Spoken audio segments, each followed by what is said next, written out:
ఇదిగో ఫ్రెండ్స్, మనది బస్సు సౌకర్యంగా చర్చిల కాదు.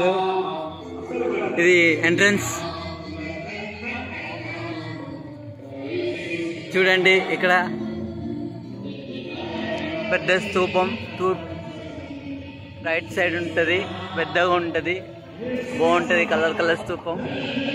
ఇగో ఇతను మా బామ్మది. ఎటు చూసినా ఒకేలా ఉండే చర్చ్. ఈరోజు ఆల్ నైట్ ప్రేయర్ జరుగుతుంది. అందరూ ప్రతి రెండవ మంగళవారం ఆల్ నైట్ ప్రేయర్ అండి. అంతే కదా, సగం పెడితే ఏం కాదు.